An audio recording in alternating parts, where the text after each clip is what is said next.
Sene-Lefao, good, solid run from him, a brilliant run from Jesse Sene-Lefao. Gonna make it, ooh, we gonna make it. I kept my soul no matter how hard that they try to take it. Ooh, we gonna make it, ooh, we gonna make it. Got that and I by my side, ain't no way that you can fade it. Listen, you can't hold me down. You can't hold me down. You can't hold me down.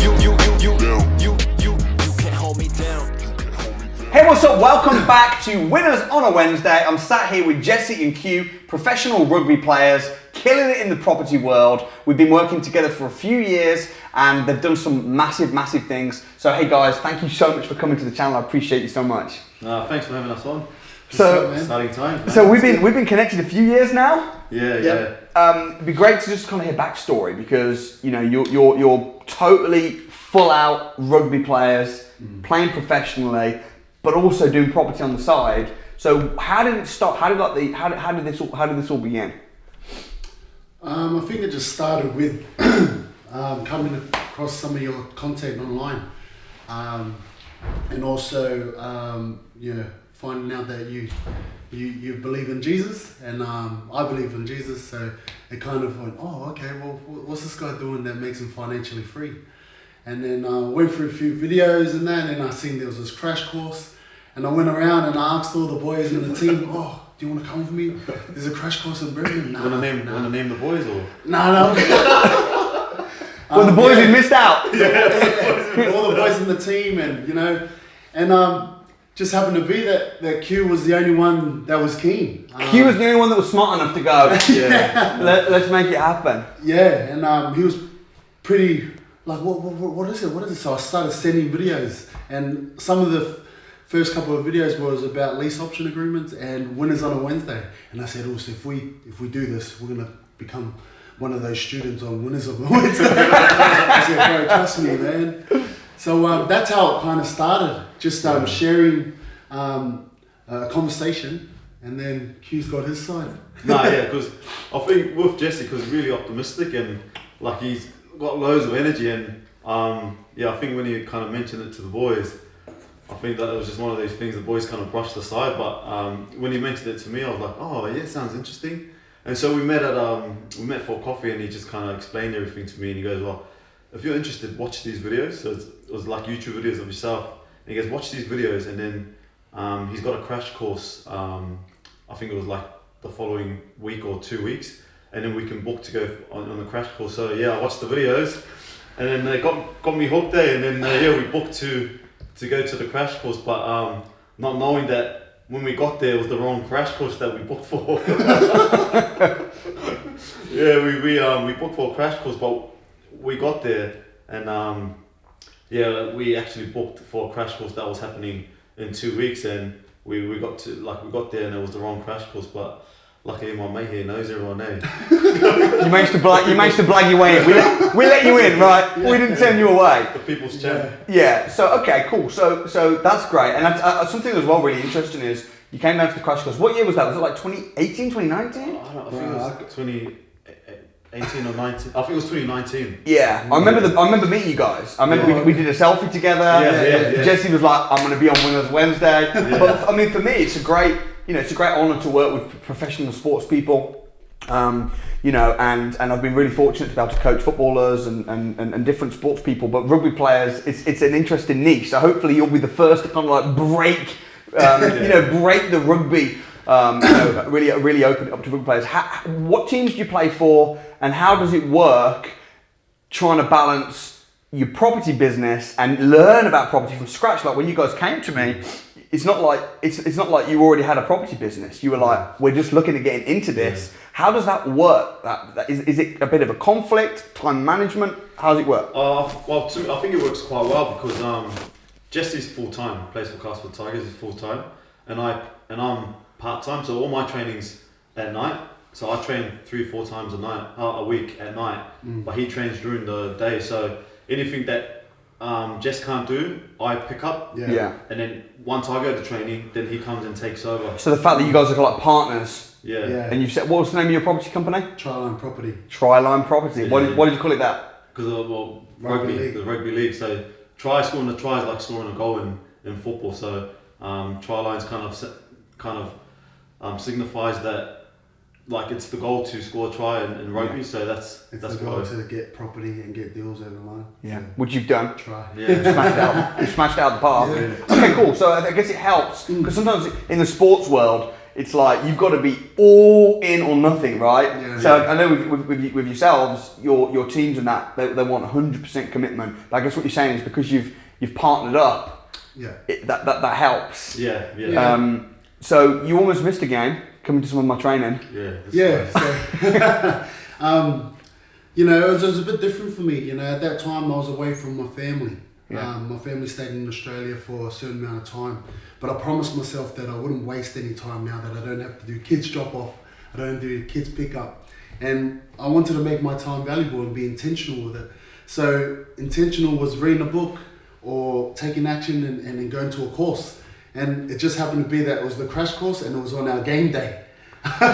So me and Q rushed out to Birmingham on game day, got there, things happened, and then I said, bro, we gotta go. And then Q was like, no, this is important. Let's 5 minutes. So we stayed 5 minutes. I ended up going straight from the crash course, straight to the bus, and then on the bus, straight to our game. And we happened to come the next day. Did you win? No. Oh! We lost, but I played well. Yeah, okay. I played well. It's funny that you can still remember. You can still remember. Yeah. And then you came back to the crash course after the game. Yeah, so after the game, The next day. the next day, Yeah, the next Oh, day. we wow. came. Yeah. You came for day two. Yeah. Okay, so talk to me what happened then. So you know, you guys, you're full-time rugby. You're playing for Castlefords, great team. I need to come and watch you, by the Yeah, way. you do. Yeah. Come to the jungle. It's called the jungle. Welcome I need to come to the jungle. And okay, so you decide you're going to set a property company together. What happened then? Well, I think we just want to try and kind of prove that we're going into property, something that's quite new to us, and we wanted to kind of prove that if we kind of, it's cliche, but kind of set our minds to this new venture that we're going into, that we could prove to everyone that we'll kind of start from scratch and kind of build from there. Yeah. And property is one venture that we kind of thought, okay, this could get us the financial freedom that we wanna get to. Especially after rugby. Because you're like not a young rugby player. Oh no, I know I look young. You look young, and you are young, but in terms of rugby, you're not. No, yeah, in terms of rugby, but yeah, I'm 37 this year. But like I said before, the secret is don't make tackles. So if you want to play longer, don't make tackles. So Yeah. So I'm quite old. Like I've just signed a 2-year contract. So Right. like I'm gonna be playing next year. But yeah, like I said before, rugby's not a long career. So it's like 10 to 15 years span that you kind of play for, and then you got to try and find something on the side to try and once rugby's finished to fall back on, and property is what we're trying to do. And Yeah, but I mean, it's funny as well because most of these types of sports, whether it's football, rugby, whatever, it's short, and you can make very good money. Yeah. But it's short, and I think it's smart to say actually we're going to invest our money, or in your case, we're gonna invest other people's money, and we're gonna do it no money down, which we'll get onto how you've done that. So your first deal then, when did you? Because I know you guys bought a house quite quickly after the crash course, which is just a straightforward buy, rent out property. Yeah. What's the ROI on that? Yeah, so that was a house that as soon as the course finished, I learned how to do return of investment, and then I did the numbers on this house, and I went, wow, this is going to be 36% return of investment, and I thought that was very good. I thought, because I remember you saying you don't touch anything under 20%. Yeah. So I thought I beat you because I got 36. You beat me. And like, just to get it over the line, my wife wasn't here, so I bought it without her permission.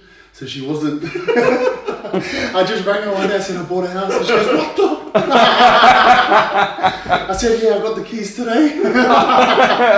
But look, in terms of like the passive income was the big thing for me. You know, getting about 400 quid passive income without doing anything. And it's a cheap house as well. And it was a cheap house. I just thought, wow, look at this. And then Yeah. it was Tryline just all started with me and Q picking what strategy we wanted to do. Yeah. And it was service accommodation. Service departments. Yeah. Because the thing is as well, with buy to let, you can buy a house, but you have to put down quite a lot of money, and then the rent if you just rent out the normal way, you have to have a lot of houses to give you an income level where you can comfortably retire. So you decided you didn't want to put down your own money anymore. Right? You wanted to be smart. You wanted to use something like rent to rent or something smart. Or joint ventures, and secondly, you wanted to do serviced accommodation. So tell me, Q, what does serviced accommodation mean, and why did you choose that strategy? So rent to rent service accommodation is where you agree a rent with the landlord. So you're taking the rent their property off the landlord and renting it out, but then you then put it on the market on a 90 basis. So that could be on Booking.com or Airbnb, and then you kind of try to do the numbers on, the occupation rate for the month, and then you kind of do your research in the area, and then you decide whether you're going to take the house on or not. Yeah. So basically, you're controlling it, and then you're cash flowing from it. And some people think, rent to rent, surely that's for people that haven't got any money, they're just getting started. But it's like, well, actually, some of the biggest companies in the world use control instead of ownership. Like Amazon, Uber, Airbnb, they don't own their hotels, their taxis, their stores. They control it and they benefit off the cash flow. So talk me through your first rent to rent deal, how you find it, what happened, when you did it, and how it panned out. Well, it was more networking. If I didn't really put myself out there and tell everyone I'm a property investor, I want property. One of the local letting agencies reached out to me, Logic Lettings, shout out, let's go. Look, they came up to me and they said, look, I've got this house that could potentially fit what you're doing, and it will allow service accommodation, and it's furnished. And I said, wow, okay, well, where is it? So we done our due diligence on the area. Q was in the deal, but his wife didn't know. Secret. What is it with you guys? We'll get onto that. But look, the house was beautiful. I thought it was a good location in terms of the Premier Inn that was in the local area. And I just did a circle, and I said 5K radius within that, and that house was in the 5K, so tick that box. And then I thought, if I could take one room from Premier Inn each night, this would work. And that's how we really didn't have our numbers at that stage. It was just pure taking action. But there's a combination of, right? Because I know Q's more the due diligence numbers guy. You're kind of the networker. Like Jesse's the guy putting pictures on Instagram, just being, Samuel's course or whatever. I'm in property now. Watch this space. But that's cool because then it puts you on the map and and start wanting to do deals with you and sending you stuff. So you got a letting agent message you with a deal. Q's more the due diligence kind of guy, right? The numbers guy, which works well together. But did you think you need to have a balance of taking action and putting yourself out there?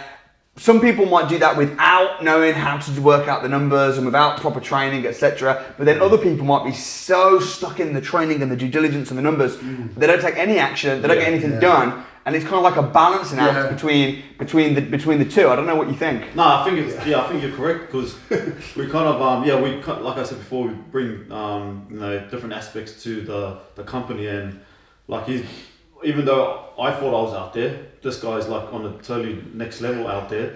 But he's, like I said, like if it wasn't for him getting the company out there, we wouldn't get these people who are interested. But at the same time, then he'll tell me about the numbers, and then he's the one that actually goes, especially with the block. When you found out about the block, he was like, we should take 12, and I was like, no, wait, no, I don't know if we're ready for 12. But if it wasn't for him to go now to take action, then we wouldn't have taken this on. So it's a good balance that we have, and I think this is why it's worked so well. How many properties have you got now under control, including the one you bought? So that will take it up to 20. Yeah. 20. Yeah. That's great. And when did you realise? Because you got your first one. 19, yeah. You got your first one. You got a second one. You got a third one. Fifth. You started, and then we'll get onto the block. When did you realise this is working, man? We're making money doing this. Rent to rent actually is a good thing. When did you realise that? Well, after the first one. Yeah. What was the feeling like? Or what happened? Start getting bookings? Yeah. When we saw the bookings, constantly texting, ringing each other, going, wow, look at the bookies we're getting. But I forgot to mention, we got another one in Sheffield as well. So we got this one, and then we got one in Sheffield. Straight away. So we ended up having two. But with the Sheffield one, we kind of did everything ourselves, like with the cleaning and everything. So we wanted to learn not only all the good things, but the bad things as well, with bad guests and everything, which has kind of helped us a lot. Yeah. But that one didn't really work out too well, especially when COVID hit. So everything that we learned with the Sheffield one, then we took it on to all our other properties. But yeah, what was the biggest problem with the Sheffield one? Why did it not work? I think from what we know now, it was pretty much the look of the property. Yeah, the layout. Like this is brand new, you know. Yeah. And if this was in Sheffield, 100% I know this would work, but it was a bit dated. Because you saw I think you were copying my video. Well, because Lucas. Because I was in Sheffield, because I was living in Sheffield at the time. So I was like, I'm going to try to get one right on my doorstep. But the thing is, we didn't kind of get everything into that apartment. Yeah. Like, so we didn't want to, like, we were trying to kind of shortcuts, you know, cut corners with the design and everything. You can't, man. See, my Sheffield apartments, you know, you'll see them, they're like this. Yeah. You know, spanking, It new. wasn't like this. No, I'll tell you that. It was a used lounge. It was like... So we cut corners, which showed why it didn't work. So, but we learned so much. We learned so much. And it was just a blessing that our Carlton house was doing so well, it would cover the cost. Yeah. But when they both hit, we're like, wow. You know what I mean? Yeah. So you learn from it, right? You've got to take rather than take the loss, you've got to take the lesson. And then so that one didn't work out. What about the others generally? Like you started doing? Now they're all doing really well. So we got so we got that first one on Carlton Road. Then we're like, okay, we'll go get another one. So we went and got another one. Did the same thing, Horbury and Wakefield, working well, and then it kind of flowed from there like a domino effect. It's great. So, and also, at what point? Because would it be fair to say that in the early stages of your property business, your wives were a bit unsure? Yeah. I think he almost got divorced 5 times. So I was twice and he's 5 times. Well, I got in trouble for buying a house without telling her. And then I go and do... But why would you not... why did you not tell your wife? Like, do you not think that the reason you guys got into trouble and almost both got divorced was because you were doing stuff without saying anything? I mean, I don't know. It's a tough one. I think when you step out of the circle of the people you hang around, right? Yeah. You become a different person in their eyes and say, why are you doing property? Do you actually know what you're doing? You've never done property before. And I was like, I've done Sam's crash course. I've read his books. I've done it. I know. But like, you know, for you to get, you know, extraordinary results, you need to step out and you need to take action. Well, it was like we're coming out of our comfort zone and we're willing to kind of invest a bit of our own money into trying to make this work, and they didn't agree with it, you know, because it was out of the ordinary to do that. And no one in our circle was doing this. Maybe you did you did the right thing by just doing it and not saying, because if you'd have tried to get their permission, they would have just said no. I think so. So you had to beg for forgiveness. I think so with me. I think I needed to do it for them to then see like what benefits it's like, don't tell me what to do, just show me. But it's a really tough one. I mean, what would you say to somebody that was worried about their partner, their wife, their spouse, whatever? Oh, don't do it. Don't do what we did. Yeah, don't do what we did. What would you do? What would you recommend to do? Maybe get them to understand more about. Couldn't you have sent them to a crash course? Would they have come? No, she would never go. Yeah. I think the one that pushed me the most was like, okay, after rugby, what am I going to do? Then I thought, well, I don't want to go to a, you know, no offense to, you know, I don't want to go in a factory and work in a factory. Like, I don't want to do that. I don't want to be told what to do, how to do. I rather have something that's passive income. Yeah. And I think the big thing you said is you work once, you get paid once, which is active income. Yeah. But if you work once and you get paid forever, it's passive income. Yeah. And that's what the goal is. And I think that will help me provide for my family or our families. Yeah. And it will serve our purpose with our kids and our why. But you know what? Your wives now, we have to just say, they're okay. For anyone watching this now who's thinking like, what's that? Talk to me about what the setup is now. Well, they're bossing us around now. They're what? They're bossing us So around. first it was, don't do this, you don't know what you're doing. Now they're in the like, no, you don't know what you're doing now. We know what to do with these properties. Right. Wow. So they were saying, don't do it. Now they're saying, here's how you do it. Yeah. So they have like a big say in which properties we take. Yeah. So now we take them and they're like They do the viewings. they do the viewings and they're like, oh no, just won't work. And are they on the payroll? Yeah, they're on the payroll. Oh, come on. Yeah. So they're on the payroll. The properties are doing well. They're booming. You've got 19, 20 properties in total that you either own, mostly control with service departments. And I know I always ask the question, how much profit you making? And you guys said to me off camera, you were like, it's hard to say because we put a lot of money back into the business. We're employed. We take salaries. We employed our wives. Depends on the month. But would it be fair to say that if rugby stopped now, you'd be okay? Yeah.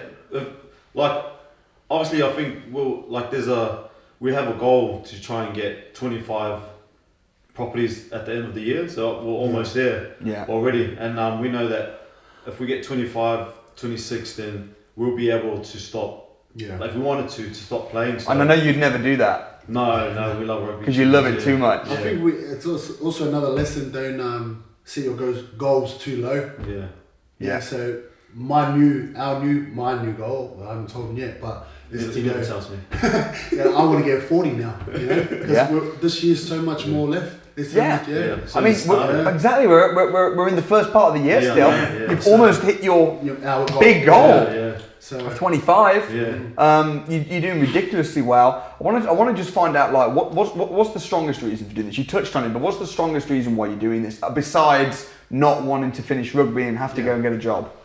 Oh, providing for our families. I think that's the biggest thing is like not like providing for our families, but also having the time to spend with our family. So, like he said before, like there's no disrespect to someone who works in a factory, but we don't want to go spend 9 to 5 at like a factory job and then not being able to take my kids to school or pick them up and not being able to spend time with our families. So we want to be able to provide for our families through property and having spending as much time as possible as we can with them as well. That's pretty much the same as Q, but in terms of the cycle in my family, our families, we're a Samoan, right? Born in New Zealand, live in Australia, but our families have always worked for someone. They've never owned a business or been in property. And if you look at all successful people around you that's doing really, really well in the world, they own real estate. So I just want to try and break the cycle for my kids so they don't have to do what I did, but they could actually see the bigger picture and what life's all about. So family's big. That's great. And you guys are great guys, and I love seeing people win who are good people, and it's been great seeing your journey over the last few years. You want to get 25, you want to get 40 now. 40 now it's 40. What would be your best piece of advice to someone maybe watching this? Maybe if they're in the sports profession or they're wanting to break into property, what would be your biggest advice to someone that's wanting to get started out? My biggest advice is with anything, it just comes down to hard work and the time you put into it. So like we know with rugby, if you're not putting in the hard work, you won't see the results on the field. So that's practically the same as property. So if you don't put in the work and like all the time into being successful in it, you won't get the results. And so that's how we started. We went out, we started doing viewings, and we knew we were going to get loads of setbacks. So I think we viewed about 50 properties before we got our first yes. But that's all part of the process, and it's all part of learning. And it's the groundwork. It's the groundwork, and we started reading loads of books. And so we just put a lot of energy and effort into learning about property. And just making sure that we had as much knowledge as possible, and also networking, meeting a lot of people that are willing to kind of help us out throughout our journey. Because, like you said, you won't come across many successful people who have been successful by themselves. There's always people there to help them out, and that is the same for us as well. That's probably my number one. Like if you see something you like and then you enjoy, go straight to the person who's doing it and living it. Because you're going to get more advice from that person than someone that's never done it before. Yeah. And sometimes they've never done it before. Person is your family. Right. So a lot of the people that tell you what to do, be careful, Yeah. you know, whatever. It's like, well, hang on, have you done this? Yeah. Are you experienced? Straight to the people. Yeah. So like for me to be the best back rower in rugby, I'm going talking to the best back rowers in rugby league. I'm not going to someone that's playing like at a different level. Yeah. Hey. And the thing is, within property, there's a whole community. Yeah. And I've been just, even today, I've been like connecting you to people. Yeah. Yeah. Footballers are doing it. You know, and I think that if you're right, guys, it's so important to get around other people. Yeah. That are doing it, because if you just all the time hearing be careful, people holding you back, it can be really lonely. Yeah. And it's been great. I know we've been chatting on WhatsApp and stuff a lot, man. Well, I felt like I did that with you. Yeah. I knew that you're in the game, so I thought, well, Samuel, how do you do this? And like, you'd write back. Yeah. And that's crazy. Like now, for us, is one of our goals is impact, and if we can, have a major impact in the community or people around us, that's part of our goals. Yeah. And obviously, marriage is the next one, so our wives are very important, and then income. So income is our business, how we're going to provide for our family. So impact, marriage, and income. And you guys have got a lot of kids. Oh, he's got 4. You got 4, and you're about to have 3. Yeah, I'm about to have 3. Well, no, you're about to have 1 more. You've got 2 already. I've got 2 and I'm about to have 1 When more. is your next one due? Now, yeah. Today. In a week. Yeah, but you so literally told me, you were literally like, I'll do the interview, but I might have to leave halfway through, depending on how things go. Yeah, so any time now. So congrats. Thanks. Congratulations, you got a 3rd kid about to come, Yeah. God willing. You've got 4 kids. Yeah. Crazy. Your wives must be busy as ever. Yeah. Do they love property now? Are they glad that you made the plunge? Oh, yeah, 100%. But it's good that they're on board now. Oh and yeah. They do a lot of work for us now. Yeah. Like now that we've got them on board, it's kind of helped massively for the business. And a lot of the stuff that like we can't do in the background, they've jumped on. Yeah. Another thing as well is seeing from your first deal, you said you got 36% return on investment on your first deal that you bought, Yeah. which was just a straightforward buy to let. Yeah. But then you moved into doing rent to rents where you're controlling properties. Yeah.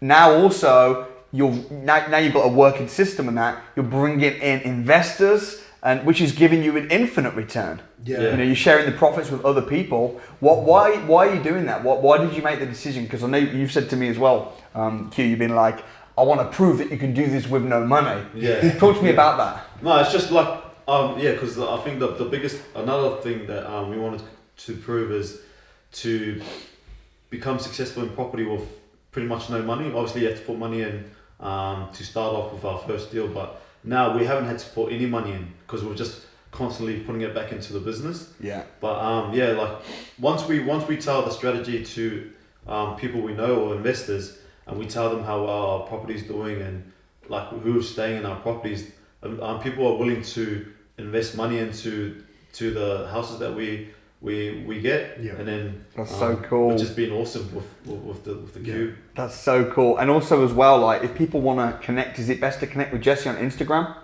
Oh, he's the Instagram man. He's the dude. He's the social media. That's guy. how we often speak. Yeah, he's the. How do we follow? Social How do we connect with you guys? How do we follow you? Well, we got Tryline Property Yeah. on Instagram, which is just Tryline Property. Yeah.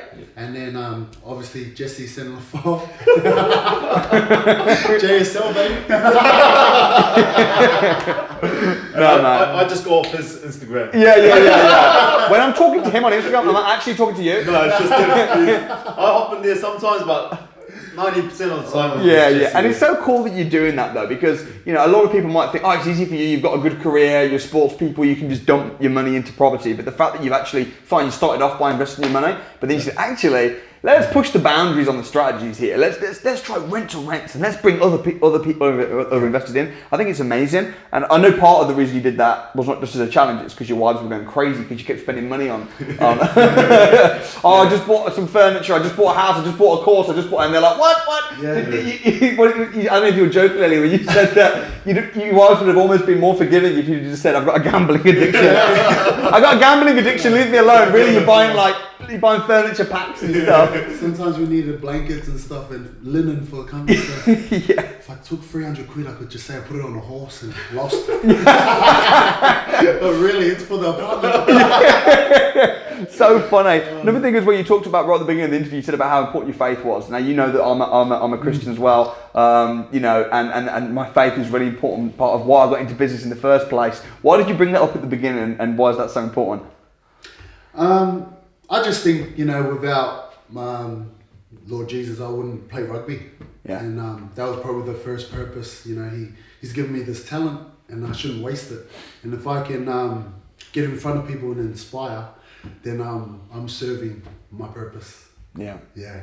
Yeah, that's so good, man. Guys, it's a real pleasure to know you as friends, as well as peers in property. Final words of wisdom for someone watching. Go ahead, Q. Final words of wisdom. So I think is never let anyone tell you can't do it.